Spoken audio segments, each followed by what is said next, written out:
wanted. And sometimes that happens just to make a mislead.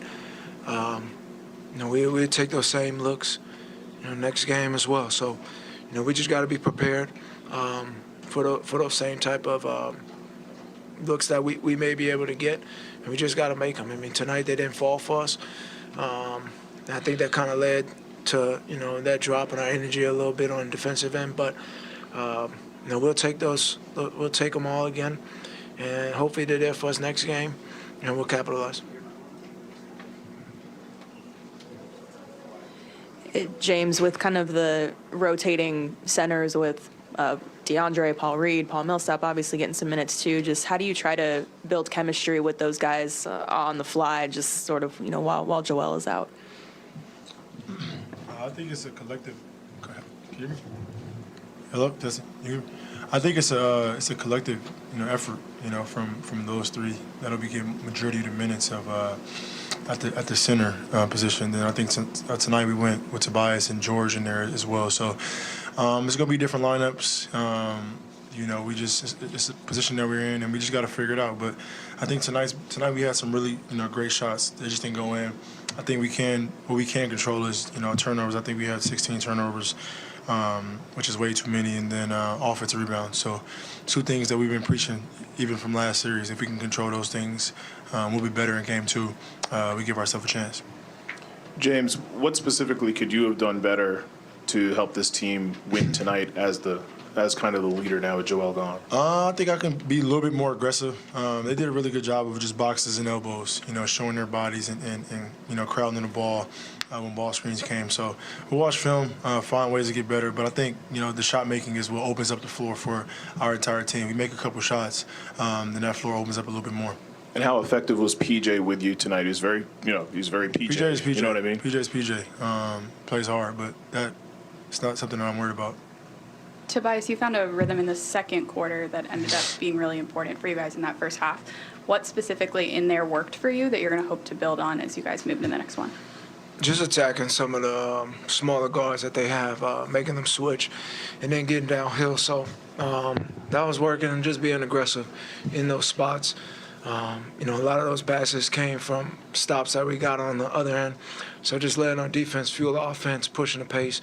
That's something that we can go to in the next game, if it's there. But at the same time, when we did get those stops, we were really good in getting the ball out and getting out in transition and just running, really. James, looked like in the first half you had some success with drag screens, step-up screens, getting you the matchups you wanted. What needs to change for that to happen more consistently and for you guys to be able to hunt the situations you want? I think you just watch film and see what we can do consistently. First half, it was working. Second half, I think we slowed up a little bit more. Just having a purpose on the offensive floor and executing it. Whether we just getting a good shot every single time. I think tonight, especially in the second half, we got some good looks. Could have been better, but I feel like we got some good looks. And, with our shooters, Danny and George and, Tyrese, we living with those. Tobias, coming into this series, a lot of you guys talked about how you felt like Toronto kind of prepared you guys, and there were some similarities between the stuff that Miami would throw at you versus them. Did that hold true tonight, or were there some extra wrinkles or maybe some things that Miami was doing that was different than maybe you expected? I mean, they're a different group, different team. I thought in the third quarter they had a little stretch there where they, bullied us on the glass, and I think that's unacceptable for what we're trying to get done here.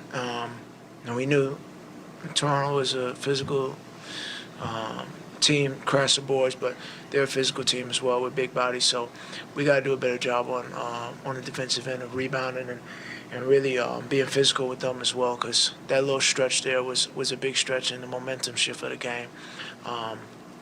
Stuff that we know already, but we got to put into play sooner. The minute we're out there on the floor.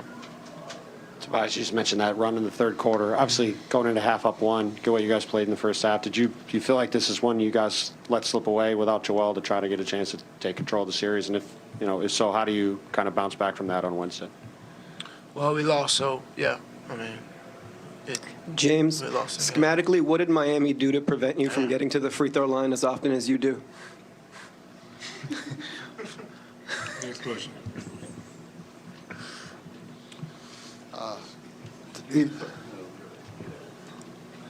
Fod or James or T, with this series, until it gets to Game 7, if it gets to a Game 7, games every other day, for something like the situation you guys in, where you lost the first game, would you rather have more time to prepare, or is it good to get right back out there and snap?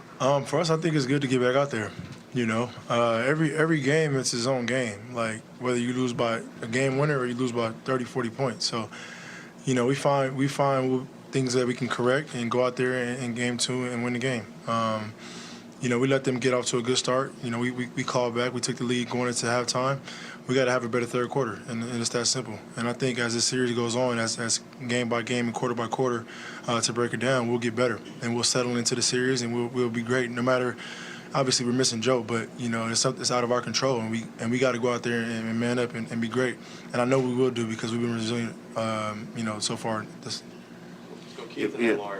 basically, I was going to ask something similar to Tobias. It just seems like just with y'all, disappointed that you got this loss, but at the same time, it seems like there's still some confidence that you can correct some things and come back. Yeah, I mean, you know, this is a confident group, confident team, and this is the playoffs. Like, we don't go out there expecting to lose a game. I mean, you know, that's you guys' job to write that up for us on what we're about to do or whatnot, but for us in the locker room, you know, we got to get better and get back to game 2 and be ready to get a W, and that's how we approach it. You know, a tough game for us tonight, but there's things that we know we can be better at in game 2 to help us get a victory. Now, follow up.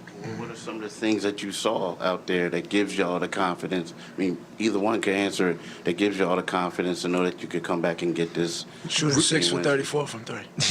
Yeah. Obviously, like we're not trying to miss shots, but things that we can control is rebounding the basketball and not turning the basketball over.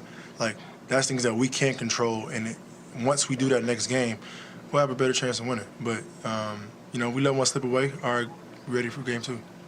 James, you've played in tons of deep playoff series in your career, but Tyrese, Paul, Matisse, those guys haven't really. So what is your message to them if you lose the first one about how much there's still left to play? Yeah, it's one game. It's one game, but things can turn fast. So, you know, the sooner we can correct the things that we can control, the better off we'll be. We're a very confident group, and, you know, we're excited for film tomorrow, things that we can get better at, and we'll be ready game 2. Simple. Last one, guys. Cool. Thank you. Thanks.